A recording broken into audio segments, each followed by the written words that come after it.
Aleluia, Deus. Senhor, te damos graças. Rendemos-nos aos teus pés nessa noite, Senhor, reconhecendo que tu és grandioso. E sendo um Deus tão grandioso, se importa com todos nós, que somos tão pequeninos, imperfeitos, pecadores, mas ainda assim, o Senhor deseja habitar em cada um de nós. O Senhor deseja nos encher com a tua santa presença, Pai. Mas nesse momento, Senhor, para que o Senhor faça morada eterna na nossa vida, nós entregamos a chave da nossa vida em tuas mãos, Senhor. Entra na nossa casa, esvazia, tira todo entulho, todo lixo. Confessamos a Ti, Senhor, os nossos pecados. Nesse momento nós reconhecemos que nós somos pecadores, que nós somos falhos.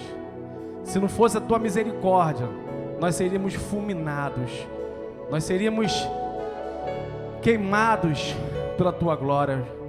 Mas a Tua graça, através de Jesus Cristo, que entregou a Sua vida na cruz do Calvário, para que nós pudéssemos ser alcançados pelo Senhor.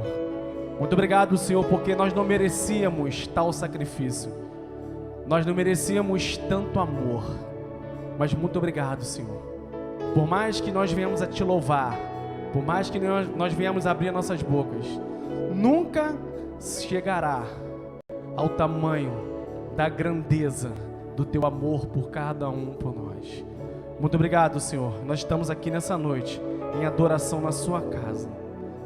Amados, nós estamos numa campanha de 40 dias de oração aqui na igreja. E nesse momento eu gostaria que você pegasse o seu pedido de oração, mas não apresentasse a Ele em pé. Que nós possamos apresentar os nossos pedidos agora de uma forma diferente. Que a sua cadeira nesse momento possa ser o seu altar.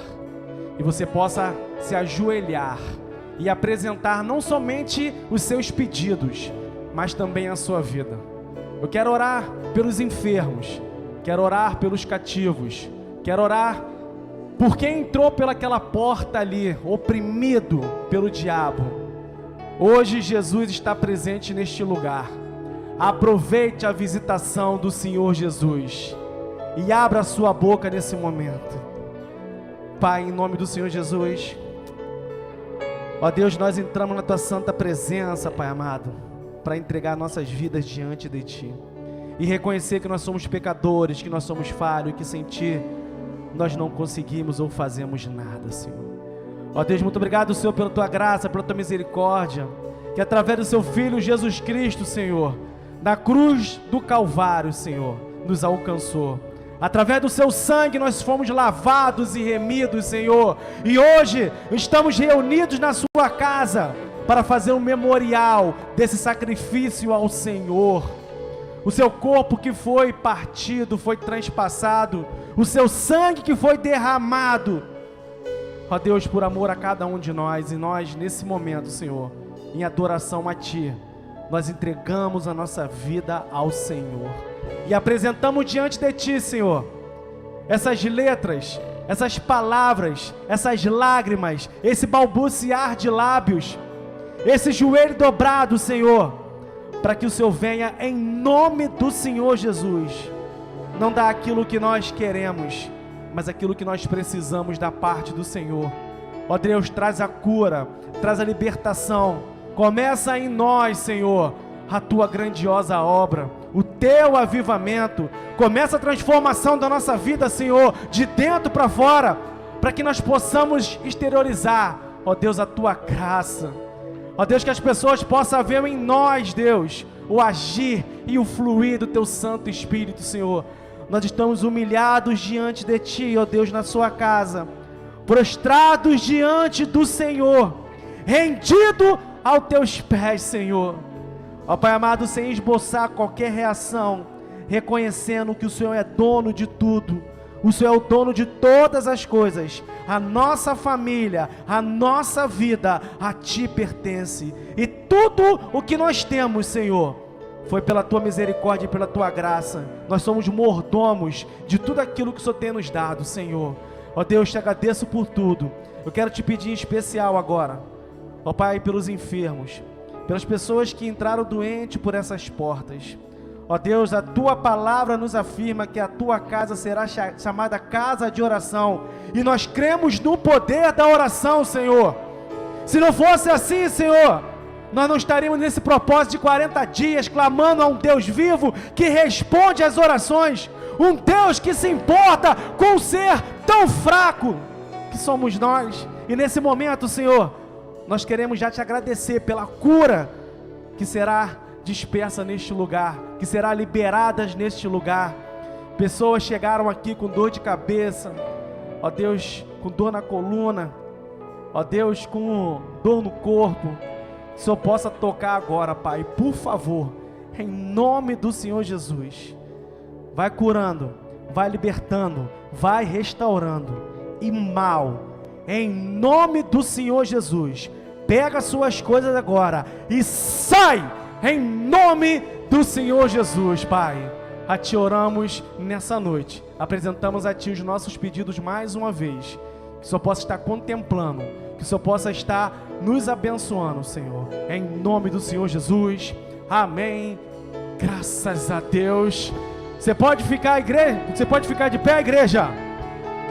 Igreja de joelho é mais poderosa que o exército mais poderoso da face da terra. Você pode aplaudir e adorar ao Rei dos Reis, Senhor dos Senhores. Pode ser mais forte, hein? Pode ser mais intenso, hein? Pode ser mais tempo, hein? É para Ele, é para a glória dEle, somente por Ele e para Ele são todas as coisas. Jesus Cristo, Ele está presente neste lugar. Aproveite a visitação do Pai. Glória a Deus. Já podemos ir embora? Aleluia. Já virou para a pessoa que está do seu lado? Já ministrou a paz do Senhor Jesus na vida dela? Já percebeu que no frio a gente se veste mais elegante? A gente tira aquele casaquinho que fica o ano todo escondido lá. Ministra aí na paz do Senhor Jesus na vida do seu irmão. Vira para trás aí, ministra a paz do Senhor na vida dele. Glória a Deus. Aleluia. Amém. Glória a Deus. Antes de você se assentar, você pode aplaudir o Senhor Jesus mais uma vez? Glória a Deus. Aleluia. Amados, antes de entrar pode se assentar. Antes de entrar na palavra do Senhor propriamente dita, quero fazer uma ministração hoje, falando acerca do ministério da mesa. Assim, depois que nosso pastor colocou no coração de reformar e ampliar o templo, nós temos nos preocupado em realmente mostrar qual é importante é fazer parte da mesa do Senhor. Amém? Compramos esses elementos para demonstrar realmente a importância de nós estarmos fazendo parte da mesa do Senhor. E eu fui criado no lar não evangélico. Os meus pais ainda não confessaram o Senhor Jesus, mas meus pais têm um princípio muito legal, assim, de família. Meu pai sempre foi fiel à minha mãe sempre foi fiel ao meu pai. Eu tenho meu pai como referencial de homem, de marido. Eu quero ser o esposo que ele é para minha mãe, eu quero ser para minha esposa. Porque eu fazendo isso, eu tenho certeza que ela vai ser a mulher mais feliz da face da terra, porque eu vejo a alegria da minha mãe estampada no rosto em ter ao lado o meu pai. Então, o meu pai, não tendo os preceitos bíblicos e não conhecendo a Bíblia, somente ouvindo falar que existe um Deus, ele me deixou marcas que me deixaram, que eu dei a continuidade dentro do meu casamento, dentro da minha casa. E uma delas foi o assentar-se à mesa. Meu pai é militar aposentado, então ele trabalhava e viajava muito, e nos finais de semana, quando ele estava em casa, quando ele tinha oportunidade, ele se assentava à mesa. Ele tinha um prazer de ir na feira, fazer a feira logo pela manhã, Ele fazia os ovos mexidos e nos levantava com aquele jeito todo carinhoso de ser. Me chamava minhas irmãs, e nós quando nos levantávamos, e ele nos chamava à mesa para sentar com ele. E lá estava a mesa repleta, um banquete preparado pelo meu pai, juntamente com a minha mãe. E naquele momento meu pai perguntava como tinha sido a nossa semana, como nós estávamos passando, o que nós tínhamos aprendido na escola. E minha mãe também falava como foi a nossa semana para ele, passava um relatório, e meu pai se preocupava com essas coisas. E isso ficou guardado no meu coração, ficou guardado na minha mente. E eu tenho um problema muito grande em comer com um prato na mão, não gosto, eu gosto de comer assentado à mesa. Se for necessário eu comer com um prato na mão, eu como. Mas se eu puder assentar à mesa e compartilhar aquela refeição, conversando com as pessoas, assim foi aprendido e assim eu tenho ensinado na minha casa o compartilhar da mesa. E isso tem um grau espiritual muito grande, porque Jesus nos ensinou e nos disse que Ele prepararia um banquete e nos assentaria com Ele nesse banquete, assentado à mesa. E eu, ministrando hoje na escola de líderes, me fez lembrar essa ministração que eu já preguei aqui algumas vezes, falando sobre uma cidade. E um homem que morava nessa cidade, ele estava esquecido. Essa cidade chamava-se Lodebar.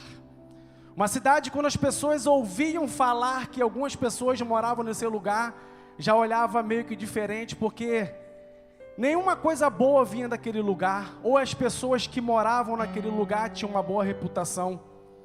Lodebar era um lugar deixado de lado, onde as coisas não cresciam, não nasciam. Era uma cidade inóspita.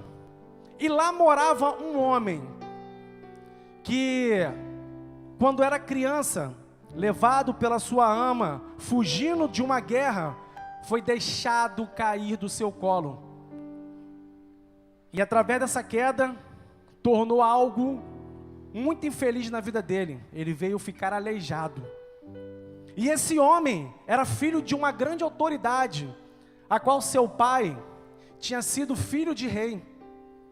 E ele tinha feito um pacto com Davi, que se um dos dois morresse, eles iriam tomar conta um do outro.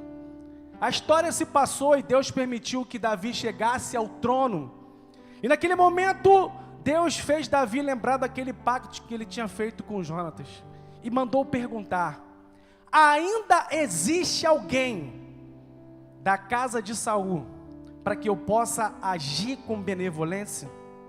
E lembraram da ele de um homem que morava naquele lugar, mas ele era não somente reconhecido pelo seu nome, mas principalmente por sua deficiência física. E naquele mesmo momento, Davi mandou chamar aquele homem para dentro do seu palácio, e ele preparou um banquete, e ele começou a sentar-se na mesa com o rei. O que eu aprendo com isso e trago para o mundo espiritual? Ainda que o mundo tenha feito você cair, ainda que o mundo tenha colocado as marcas na sua vida, quando o rei te chama e te coloca para sentar à mesa com ele, os seus pecados estão perdoados. O teu passado, ele lança no mar do esquecimento e dele já não quer mais lembrar. Sabe do teu passado? Sabe da sua vida anteriormente? Ele não quer mais lembrar. Ainda existe alguém lá na igreja do Nazareno a qual eu possa chamar para sentar-se à mesa comigo, porque quando nós assentamos à mesa, aquilo que nos fazia deixar de andar é deixado de baixo. E quando nós assentamos à mesa com o Pai, Ele quer saber como é que foi a sua vida, como foi o seu dia, como está sendo a sua história, porque Ele se preocupa com você. E esse rei está aqui nessa noite e te convida a você fazer parte dessa mesa, desse banquete que Ele preparou, sabe aonde? Cadê a cruz? Na cruz do Calvário. Porque todas as vezes que reunirem, vocês irão partir desse pão e beber deste cálice, para anunciar do sacrifício, para anunciar minha morte, até que eu venha. E hoje é dia de celebração, hoje é dia de nós relembrarmos do sacrifício de Jesus na cruz do Calvário. E Ele está aqui nessa noite, e por conta disso, eu gostaria que mais uma vez, você aplaudisse ao Rei dos Reis, Senhor dos Senhores. Aleluia! Glória a Deus! Amados, eu prometo que eu vou ser rápido. Eu vou passear na Bíblia com vocês em 3 momentos para falar a respeito de cegueira. Ministra Cláudia, eu vou pedir para que ela apague agora toda a luz da igreja. Apaga todas as luzes aí, por favor. Isso.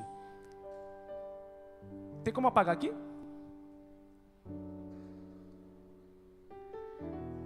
Isso. Fecha seus olhos por 1 minutinho. Se desliga de tudo que está do seu lado. Desliga do teu celular.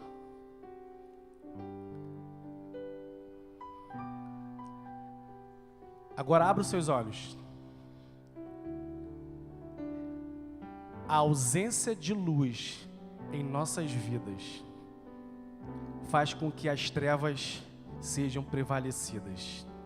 E nesse momento, aqueles que chegou em treva, aqueles que chegaram precisando da luz do Senhor, Ele está aqui para acender o seu candeeiro. Deus nessa noite quer restaurar a visão daqueles que perderam no meio do caminho. Nessa noite, Deus deseja dar a visão para quem não consegue enxergar nada e dar a direção que Ele deseja fazer na sua vida e através da sua vida. Que haja luz e houve luz. Amém? Evangelho de Marcos, capítulo 10, a partir do versículo 46.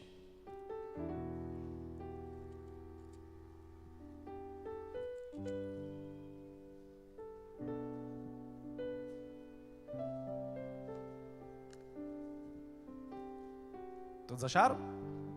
Evangelho de Marcos. Vamos orar aqui.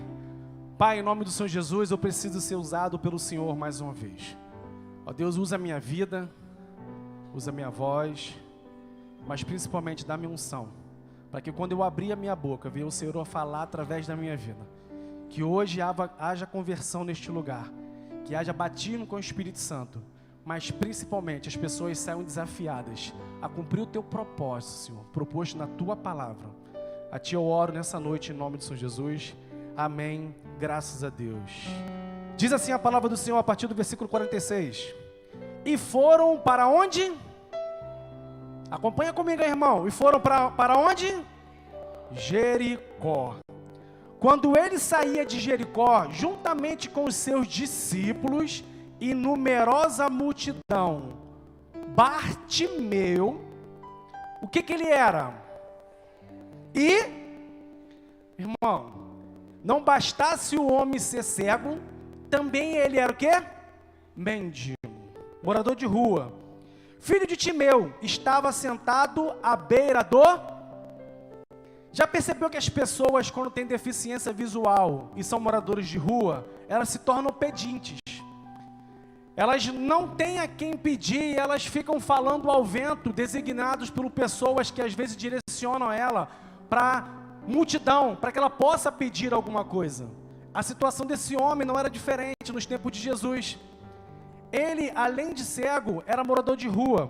Existia um pensamento para o povo judeu, para o povo daquela época, nos tempos de Jesus, que a doença que a pessoa tinha era atribuída aos pecados do seu pai, era de geração em geração. Então esse homem foi colocado com esse estigma, que essa cegueira poderia ser dessa forma. E Jesus, em uma outra passagem, ele foi inquirido pelos seus discípulos a respeito disso. Continuando, juntamente com seus discípulos e numerosa multidão, Bartimeu, o cego, mendigo, filho de Timeu, estava sentado à beira do caminho. E ouvindo que era Jesus, o Nazareno, pôs-se a clamar: Jesus, filho de Davi, tende compaixão de mim. E muitos o repreendiam para que se calasse, mas ele cada vez mais gritava: Filho de Davi, tem misericórdia de mim. Parou Jesus e disse: chamai-o. Chamaram então o cego, dizendo-lhe: tem de bom ânimo, levanta-te, ele te chama. Lançando-lhe de si a capa, levantou-se de um salto e foi ter com Jesus. Perguntou-lhe Jesus, a pergunta mais óbvia: que queres que eu te faça? Para um cego, naquele momento, quando teve a oportunidade de ser inquirido pelo Senhor Jesus, ele não perdeu a oportunidade, e ele declarou para Jesus aquilo que ele precisava naquele momento.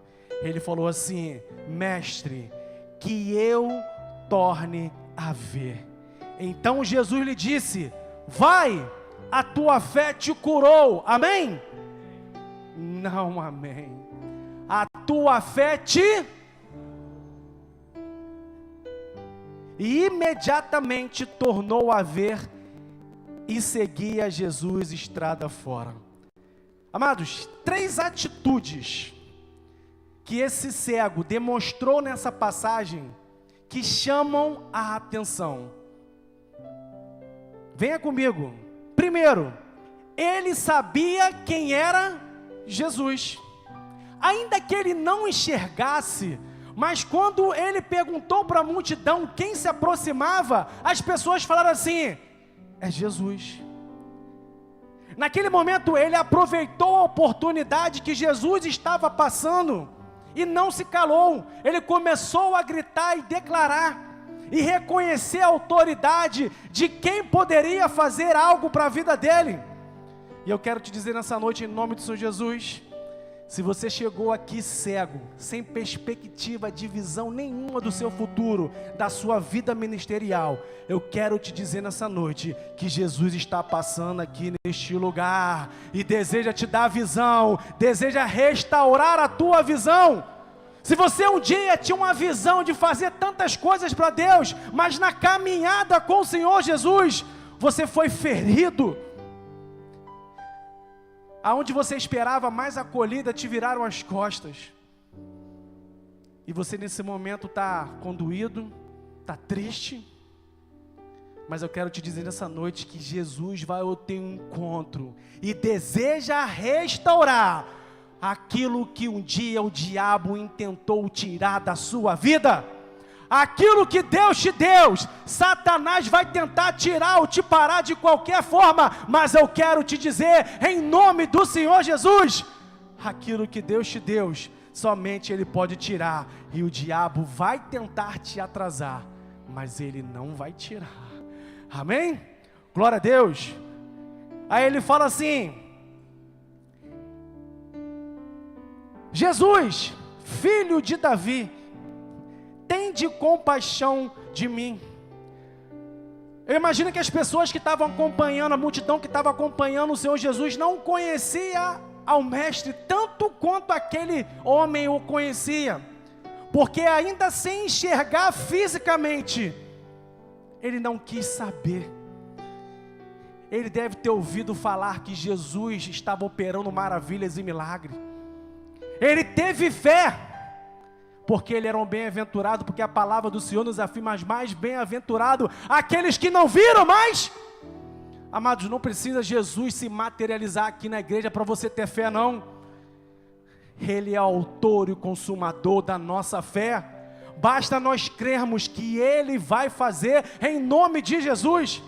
Aquele homem aproveitou a oportunidade naquele momento, e eu quero te dizer que muitos de nós adentramos naquela porta e estamos cegos espirituais, sem conhecer aquele que pode trazer a nossa visão, aquele que pode restaurar a nossa visão. Segundo, ele sabia que Jesus o ouviria. Aí ele fala assim: e ouvindo que era Jesus o Nazareno, pôs-se a clamar: Jesus, filho de Davi, tem de o quê? Compaixão de mim. Percebe que uma multidão estava seguindo o Senhor Jesus, e essa multidão, por um certo momento, queria o fazer calar. Mas sabe quem estava precisando de um milagre? Era ele. Sabe quem estava precisando de uma cura? Era ele. A multidão não pode te fazer parar, irmão. O inferno não pode te fazer parar. Aproveita a oportunidade da visitação do Senhor Jesus. Ele está passando, comece a clamar. Não se importe com as pessoas que estão do seu lado, não. O que elas vão pensar ao seu respeito. Chamem a atenção do Senhor Jesus, através da sua adoração, através do seu clamor. Jesus, filho de Davi, reconheça a autoridade do Mestre, reconheça a autoridade do Pai, reconheça que Ele pode fazer infinitamente mais do que nós pedimos ou pensando. Eu quero te falar algo especial. Ele está aqui nessa noite. Ele está passeando no meio dessas cadeiras, irmão, tentando te restabelecer, tentando te direcionar para aquilo que Ele já determinou na sua vida. Aleluia. Terceiro,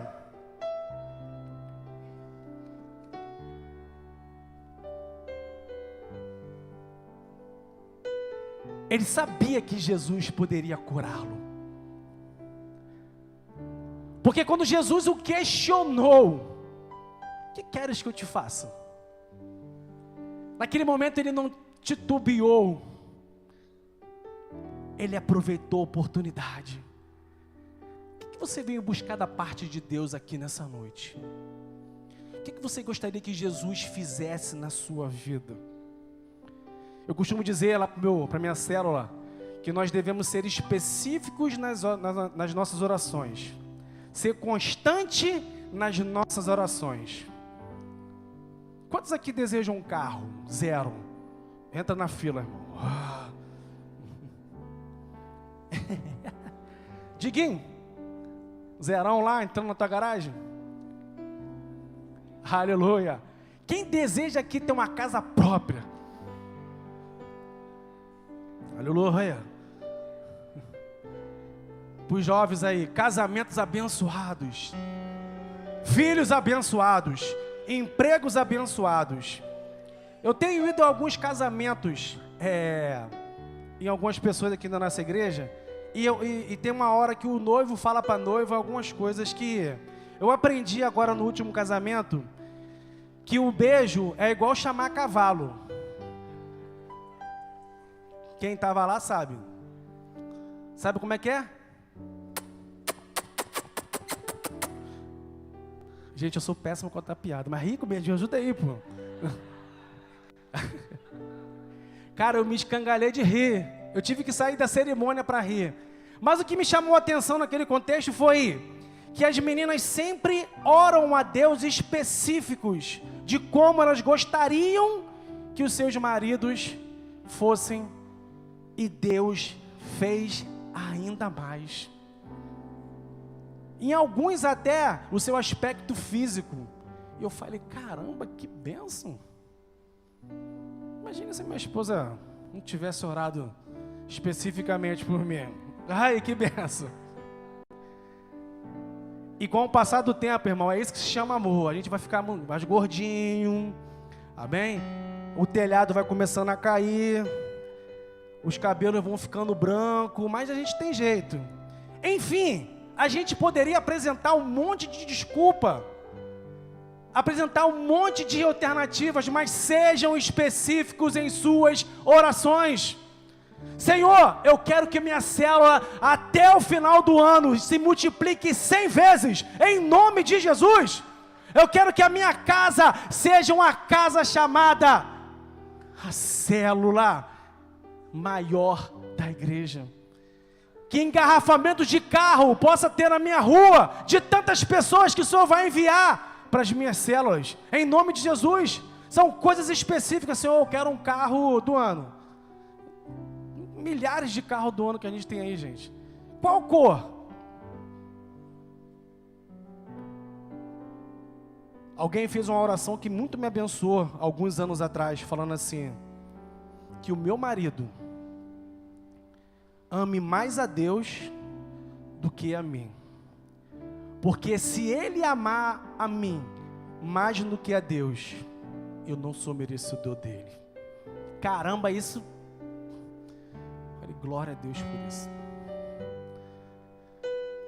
Aquele homem naquele momento aproveitou a oportunidade. O que tu quer que eu faça contigo? Senhor, que eu volte a ver. Aí a Bíblia fala assim, 49, parou Jesus e disse: chamai-o. Chamaram então o cego dizendo: tem de bom ânimo, levanta-te, ele te chama. Lançando de si a capa, levantou-se de um salto e foi ter com Jesus. Perguntou-lhes: que queres que eu te faça? Respondeu o cego: mestre, que eu torne a ver. Então Jesus disse: vai, a tua fé te salvou. E demorou um pouquinho para que ele pudesse ser restabelecido a sua visão.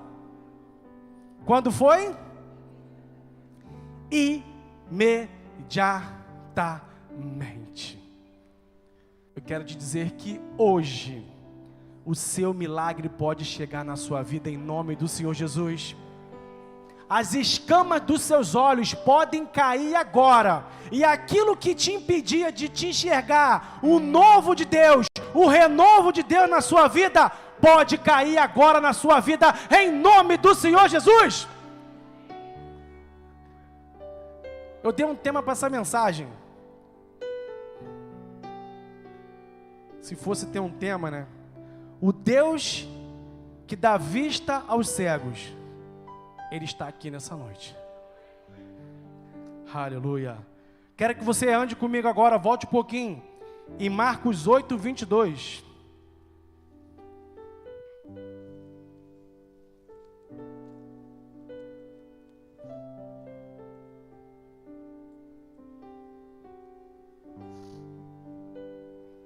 Ainda nesse cego de Jericó, as pessoas que moram na rua, elas têm boa aparência? Elas cheiram bem? Jesus, ele passou por cima disso tudo. Ele não olhou para a aparência, ele olhou para o coração e mandou chamá-lo. Eu quero te dizer que não importa a tua aparência nesse momento, como você chegou aqui, como está a sua vida, como está o seu coração, como está a sua fisionomia, eu quero te dizer que Ele te chama nessa noite e deseja operar maravilhas na sua vida. Basta você crer, basta você acreditar. Jesus está neste lugar. Aleluia. Marcos 8, 22 fala assim: então chegaram a Betsaida e lhe trouxeram um cego, rogando-lhe que o tocasse. Jesus, tomando o cego pela mão, levou-o para fora da aldeia, aplicando-lhe o quê? Quem gostaria de ser restaurado da visão com saliva? Rapidinho, irmão, vou orar por você aqui. Jesus fez isso. Às vezes nós queremos condicionar como Jesus vai operar um milagre na nossa vida. Nós queremos fazer um cronograma dos eventos de como o milagre vai acontecer na nossa vida. Mas eu quero te dizer que Ele faz como Ele quer, na hora que Ele quiser, do jeito que Ele quiser. Ele vai derramar a glória dEle do jeito que Ele quiser, irmão. Não faça cronogramas daquilo que Deus deseja fazer na sua vida. Senhor, eu quero casar com 19 anos, com 20 anos eu quero ter filho, com 22 eu quero começar o ministério. Deixa Ele agir conforme Ele quer na sua vida. Nós não sabemos o que vai acontecer daqui a um minuto da nossa vida. Ele conhece os nossos dias. Ele sabe a quantidade dos nossos cabelos. Ele sabe, porque Ele é eterno. Ele é de eternidade a eternidade. E Jesus, tomando o cego pela mão, levou-o para fora da aldeia e aplicando-lhe saliva aos olhos. Impondo-lhe as mãos, perguntou-lhes: vê alguma coisa?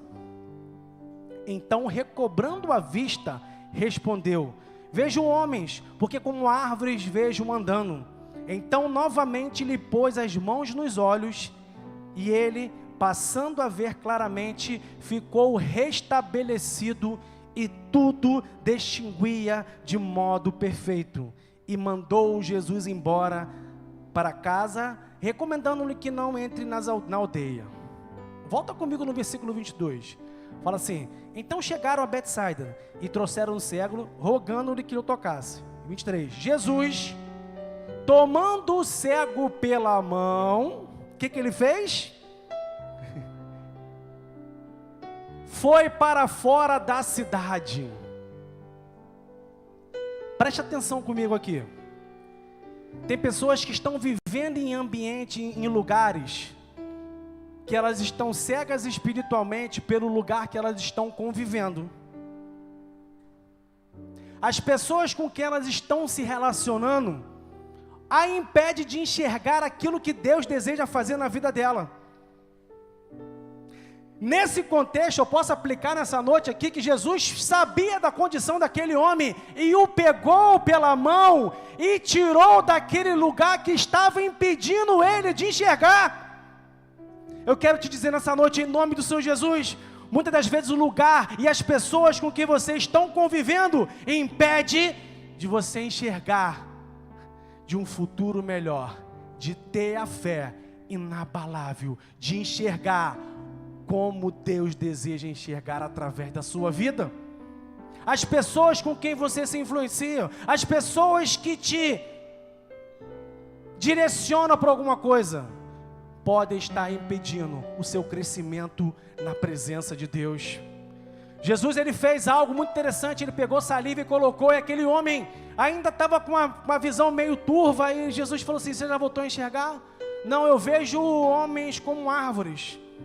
E Jesus teve que fazer aquela operação de novo, mas ele deixou uma ordem. Aí ele fala assim: e mandou Jesus embora para casa, recomendando-lhe: não volte para o lugar onde eu já te libertei. Não volte para as pessoas que estavam tirando a sua visão.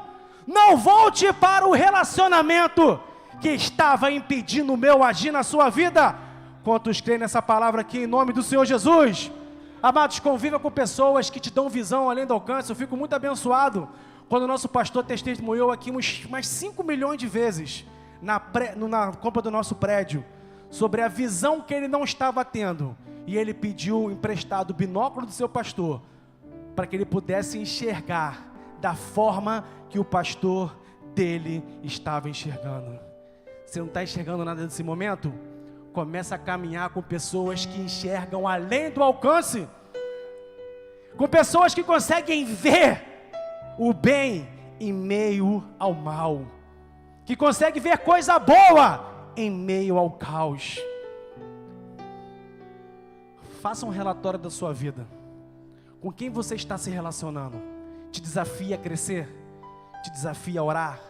Te desafia a participar de campanha de oração? Te desafia a ofertar uma cadeira, para que dentro em breve alguém da sua casa possa estar sentado em nome do Senhor Jesus? Andem com pessoas que te façam crescer, não regredir e não ficar estagnado, e não se tornar um mendigo pendente cego, esperando cair migalhas de Satanás na sua vida. Aleluia! Quero fechar essa palavra agora. Em João 9, vai um pouquinho para frente aí comigo. Quantos estão sendo abençoados pela essa palavra aí? Diga amém.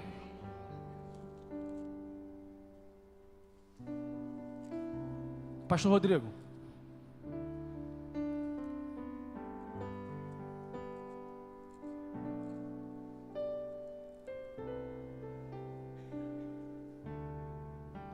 Esse agora era complicado.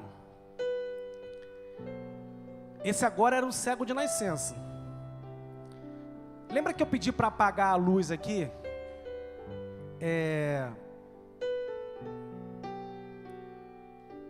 Eu acho que é muito... Eu vou conjecturar aqui. Eu acho que é muito mais doloroso alguém que já enxergava e perde a visão, ou alguém que já nasce sem a visão, porque ela consegue aguçar os outros sentidos. Mas aquele que está enxergando, está conseguindo contemplar as coisas, e perde a visão de uma hora para outra, eu acho que é mais complicado. Mas nesse contexto aqui, acompanha comigo, a partir do versículo 1. Caminhando Jesus, viu um homem, o quê? Jesus está preocupado com o que você tem visto ultimamente, irmão.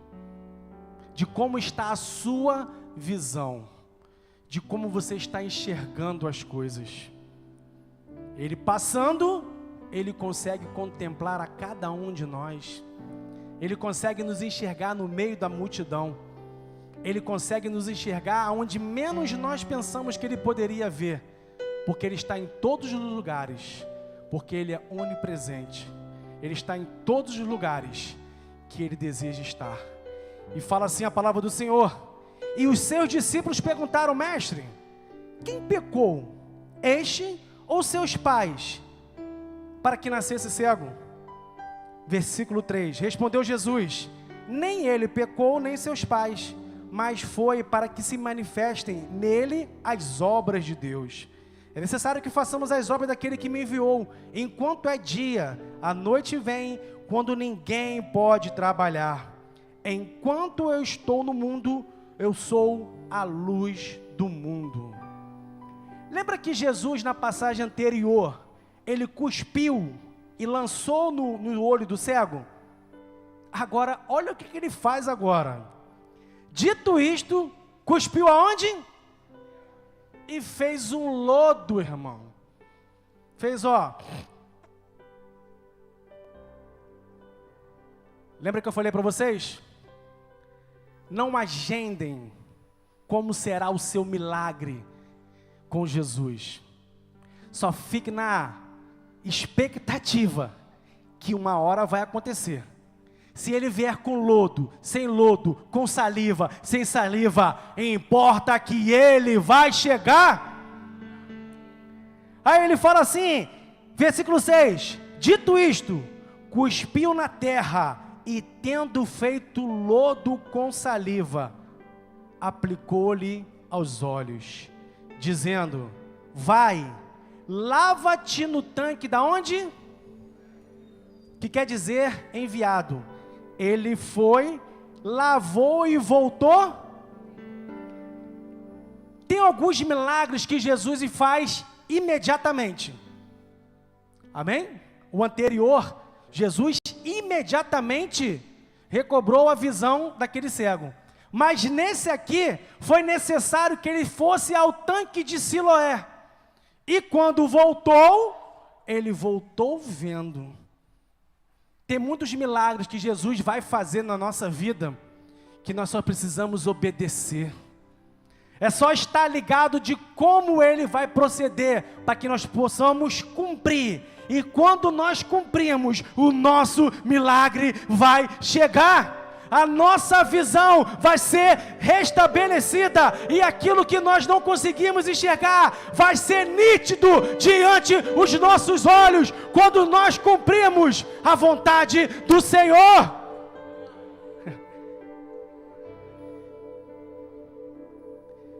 Dizendo, vai, lava-te no tanque de Siloé. Então os vizinhos, os que dantes conheciam de vista, como o quê?